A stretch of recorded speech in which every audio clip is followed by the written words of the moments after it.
Hello, welcome to my channel. My name's Jo and you probably know this is Joey Sewy. Today we've got a video all about what I've been sewing, and I have actually been sewing.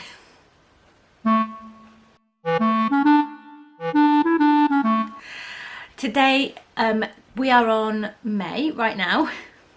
Don't know what day it is, and I'm going to tell you all about what I've been sewing in April.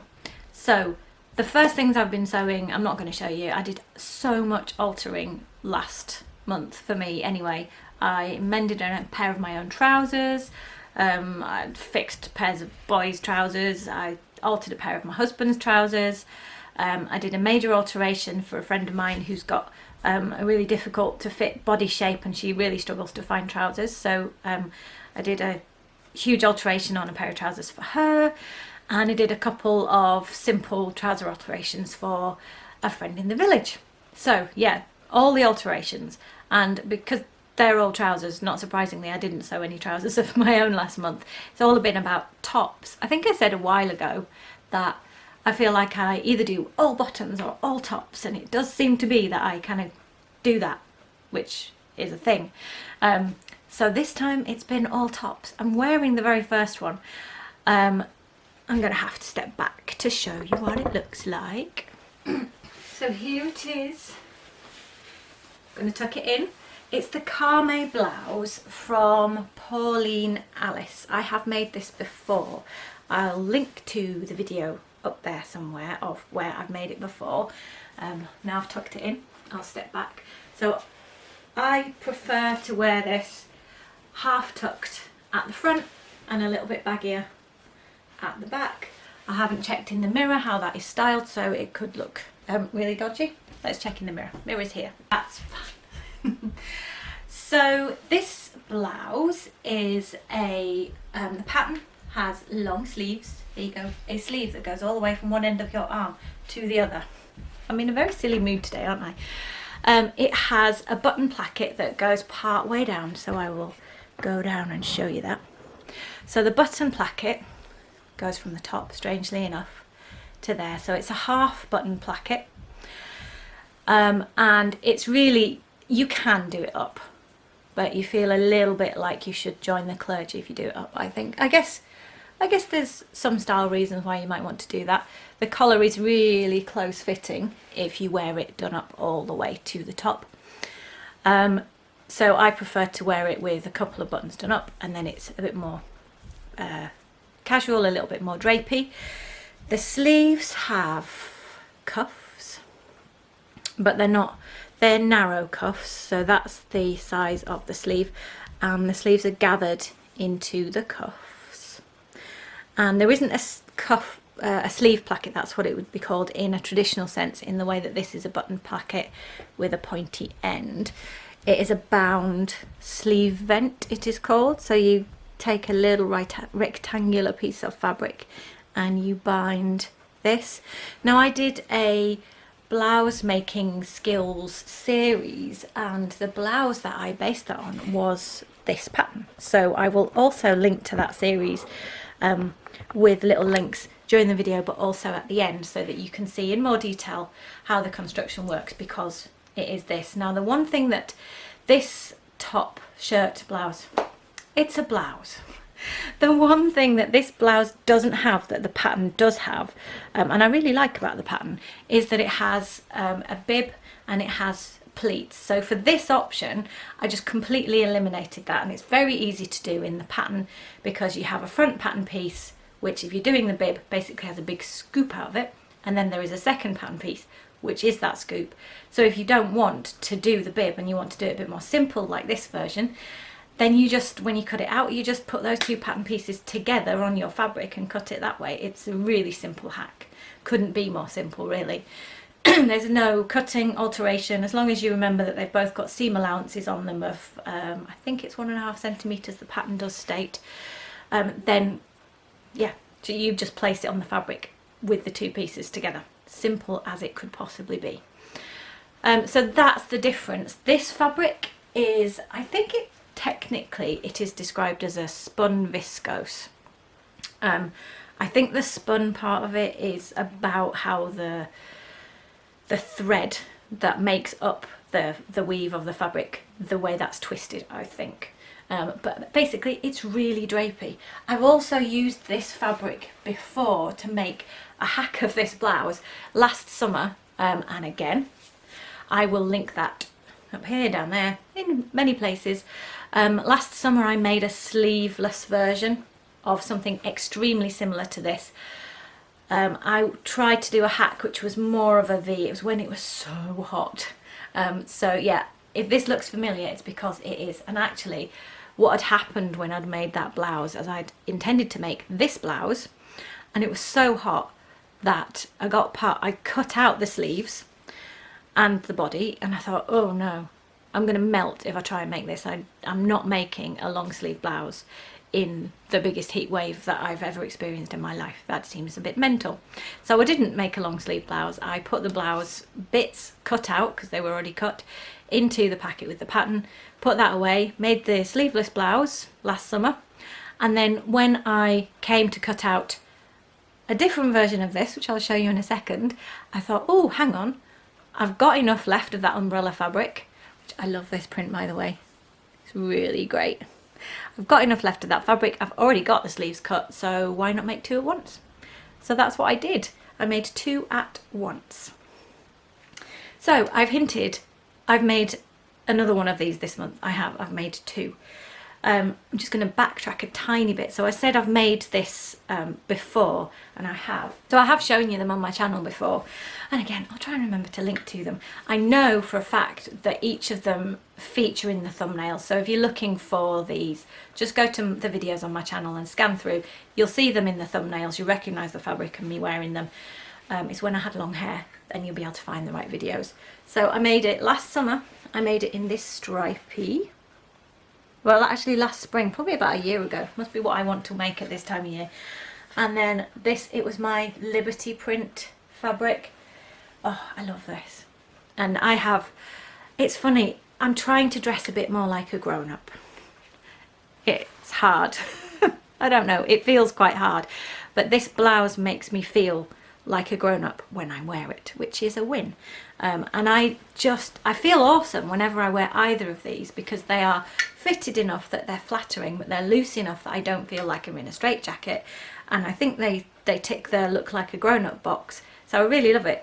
But I don't reach for them as often as I'd probably like to wear them, because it's not in my head yet that that's a natural thing to do. So that's just a little bit of an insight into my strange head. The other thing is I find them a little bit difficult to layer.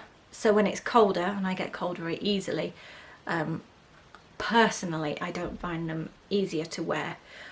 What I probably need is not putting stuff underneath. I probably need some good cardigans to put on top, and then they would be a bit easier to layer. That's something I'm going to work on, probably. So yeah, those are the two that I have already made. So the second version that I made this month, I made them together. So I cut them out together. It's this absolutely, oh, look at that. Look at that print. And the colour, oh. I love it. I got this fabric in York a while ago. Probably not even last year, maybe the year before. I did a field trip video about it. So again, do you know what I'll do? I shall link to that field trip video. It is a cotton lawn, and it's just beautiful, in my humble opinion. So in this one, if we do a little close-up, you can see that I have got the pleats. I'm going to try and let you see. So you can see what it is it's folded, folded, folded. And like I say, there's a whole video about how this is made, so I'm not going to go into it, but you can go and have a look if you're interested in how that is done, because it's not as difficult as you might think. It's just a step-by-step process, and you get to the end, strangely enough. So before I put this one on, I wanted to show you the inside, because like any good sewer, I actually love the inside even more than the outside. This is the way I'm trying to take my sewing these days. I pay just as much attention to the inside of what I make as the outside, because it gives me pleasure, and because it means that things are made well. So I have done French seams. That is a French seam. tiny French seam. They're about 7 or 8 millimeters, I'd probably say. More than half a centimetre, less than a whole one. I've done French seams on all the seams. So there's a shoulder seam. This one is the armhole seam. When I first read about someone doing a French seam on an armhole, I thought it was some kind of voodoo magic. It's like, you cannot be serious that you could set in an arm and do a French seam. But actually, I now find it easier to do it that way, for various reasons. You get 2 bites of the cherry of easing that armhole in. So you do your best on the first way round, but if you have any tiny little pleats, which normally if you were being picky you would unpick and just ease that and redo it, you don't need to do that because you're going to go round a second time anyway with a French seam. And so yes, it's twice the work because you have to sew every seam twice and there's no getting past that. But in terms of setting an armhole in, I actually find I do better armholes when I do French seams. So the inside of this is fully done with French seams, and the inside of this beautiful baby is fully done with French seams as well. So yeah, really the only difference between the two is that on this one I didn't do the bib and on this one I did. I'm going to swap over now and I'll show you myself in this one. Ta-da! I should have done a spinning thing, shouldn't I? But anyway, I didn't think of that.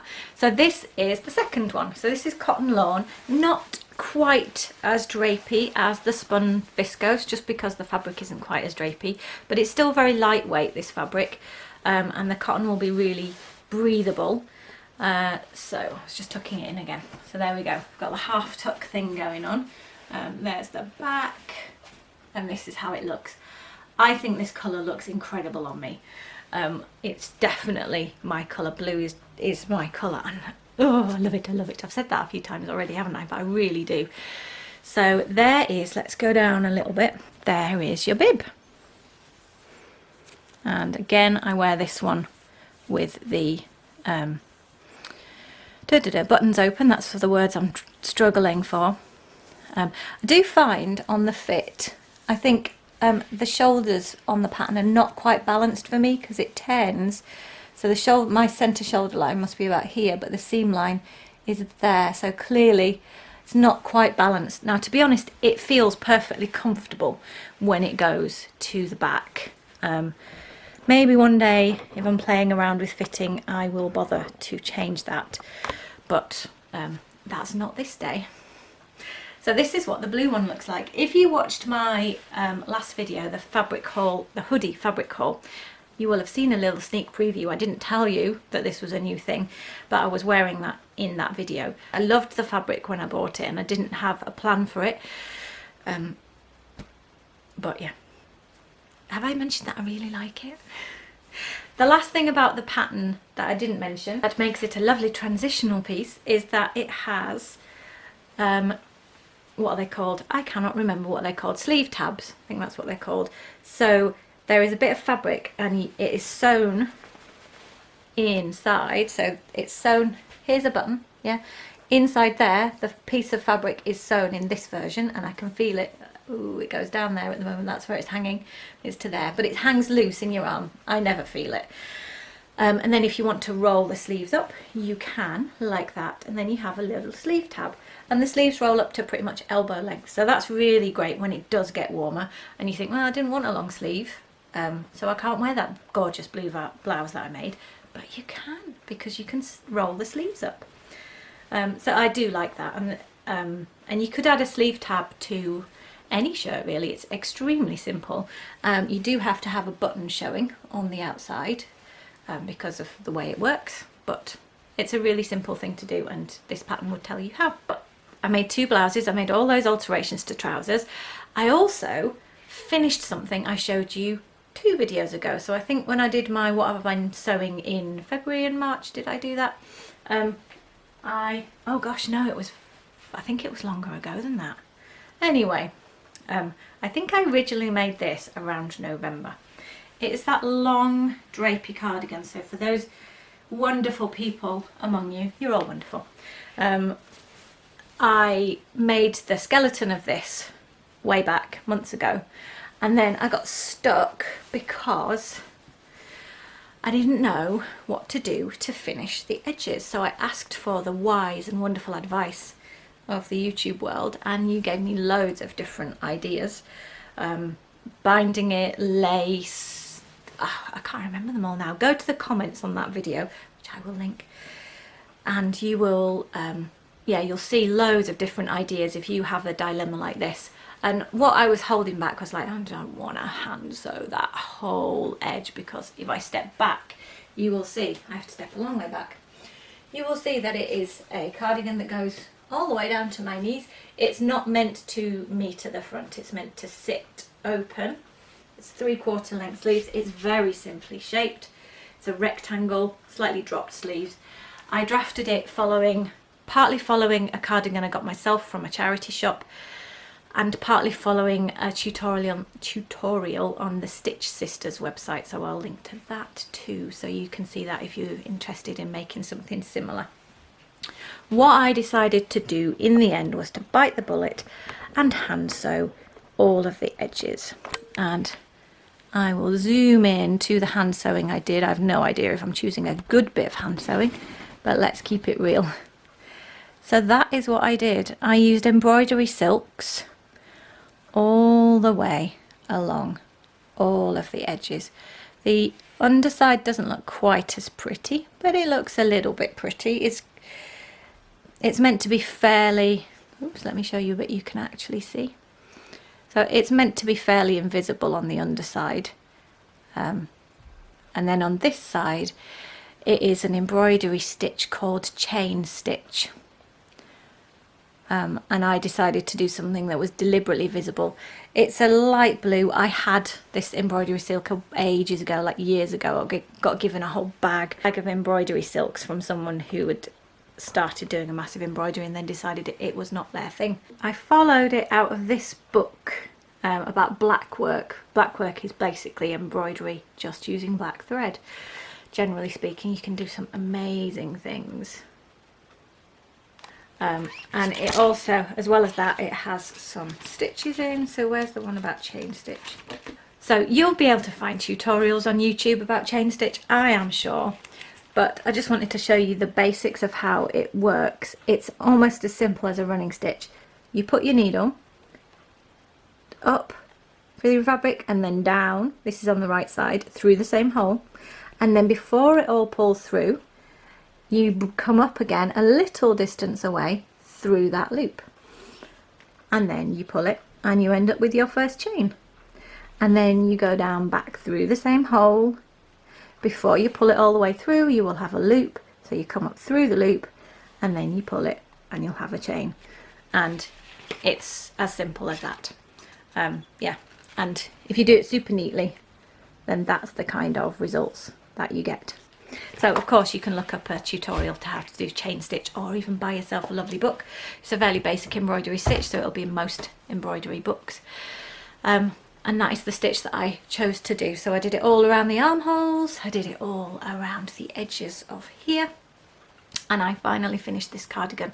And it's a good layering piece. I think it looks quite good under this blue, or over this blue even. I have one other thing to show you. If you don't like knitting, you can skip to the end because it's knitting. And here it is. You can't see all of it, can you? So let's go down. This is called, I believe, the Blackberry Cable Tank. It is a Debbie Bliss pattern that is available on Ravelry. Blackberry, because I have since learned that this stitch is called Blackberry stitch because the little knobbles are supposed to look like blackberries. I think they do actually. So it is a drop sleeve, short sleeve cardigan. I got the yarn for this for Christmas, and I've been knitting it since about Christmas. It's supposed to have a big long roll neck, and I find that they make me, I don't like how they look on me, so I didn't include it. But I have got yarn left, and I think what I might do is actually make some kind of collar that is separate but the same fabric, so I can wear it with and without a larger neck, especially because I was finishing this in April, I thought, oh, if I put a big cuff, I'm not going to want to wear it, and I really want to wear it, so I didn't put that in. I did cast on a bit of the neck instructions, and normally they'd go up and then they'd come over and you'd have the big turtleneck. I just did 2 or 3 centimeters until I thought, yeah, okay, that's how I want it to be. So I love this. I've had such a successful month with things that I like. I hope they all stand the test of time, but I really love the colour. It's not coming up well on camera, the colour of this, because it's so vibrant. It's looking a bit redder on camera than I think it is in real life. It was a really interesting knit, and maybe not as challenging as you might think. So you knit it, it's like, I'd call it a modular knitting. So you knit, first of all, this cable section, and you knit it, that would be like the top and that would be the bottom. So you knit it side to side, almost as if you're going to make a scarf. And you do the same for a back section. So then you've got 2 rectangles. The next thing you do on either the front or the back is you pick up a bunch of stitches underneath. So you still got 1 rectangle, you put your other one away, you pick up all those stitches and you knit in a rectangle all the way down. There isn't any shaping because it's meant to be quite loose and then have this cuffing at the bottom that brings it in a little bit. So then you just knit a flat panel. It's quite long-winded because every blackberry requires you to cast on about 5 stitches and then cast off about 5 stitches. So there are a lot of stitches in each row. But it's fairly thick yarn, so, you know. And then when you've done that, you then do the ribbing at the same time. So you do all the way down to there. And then you do the back in exactly the same way. There is no difference between front and back. Then the last thing you do, or the next thing you do is you then cast on here and you knit rib up. So then you're doing the sweater upside down because you're then knitting as if that's the top. And you go to there. There is a little bit of shaping, especially at the front for the neck, to make a scoop shape. You join the shoulders together, so there is a seam, but actually I've considered not doing a seam because I probably could have worked out how to sew or to knit all the way over. But then I decided actually I wanted a seam because it gives it a little bit more stability here, where everything, obviously clothes all hang from your shoulders, don't they? So I wanted a little bit more stability at the shoulders so that it wasn't too drapey, because it's quite heavy and I didn't want it to drag and sag. So the very last thing you do, no, the second last thing really, is you do the shoulder seams. Then there is a cuff to knit around the armholes, very short cuff, and then you do the neck. So if you're doing a longer neck, you would do the whole whoop. But I just did a few rows and then you cast off and you are done. I used what's called, when I was casting off the rib at the top and the bottom and the sides, I used a cast off called Jenny's Surprisingly Stretchy Bind Off. If you haven't used it for casting off ribbing, it's great because everything still stretches but also pings back into the right shape. It's a very good knitting technique. I would highly recommend that. There is a glaring mistake in here. I'm trying to see which side. It's on this side. Okay, so when I cast on, I cast on all the way at that end and then ran out of cable there. And for some reason, when I started doing all the blackberries, that didn't puzzle me and I thought I just did it. And then when I got to the end, I realised that my arm stuck out at this end and then I had a big bit of cable that stuck off at that end. So what I had to do is, I hope I've described that, but basically the cuffing here is a lot deeper. So I filled in that gap that I had accidentally created by putting more cuffing in. So yeah, it's not perfect, but frankly you can't see and I don't care. I love it. It's great for layering because you can put a long sleeve t-shirt under it, and that's what I've mostly been wearing it. You can wear a shirt under it as well. I've worn that white umbrella shirt blouse under it, honestly. Where are my words today? You're probably wondering what yarn it is, so I'll show you that. It's a really good value yarn from the lovely town of Bradford, where I grew up. Signet Boho Spirit. So most often actually I go for really expensive yarns, but I decided that I would try something different this time because I didn't have as much money. So this is acrylic. Each ball has 100 grams is 240 meters, so I think it's approximately a lightweight Aran. I think that's what the pattern calls for. The colour is called Azalea. It will still be available. It's the kind of thing that they have all the time. So that is the yarn. They do it in millions of colours, and it was really good to work with. It's knitted up really well. It was like £2 a ball, I think, maybe either £1.99 or £2.99 a ball, and I reckon I've used about 6 for this. The pattern calls for a bit more because of the neck thing. I've got about 3 left over. I think I need to go and have a lie down in a darkened room now. I have nattered and been quite wild today, it feels like. So I hope I've made plenty of sense along the way, and I hope you've enjoyed this video. As ever, I'm really grateful that you're there, and there will be other videos that just pop up by magic here, that if you want to go and see something else that I've been rambling on about, then you can go over there. Thanks for watching, and I'll be back very soon. Bye!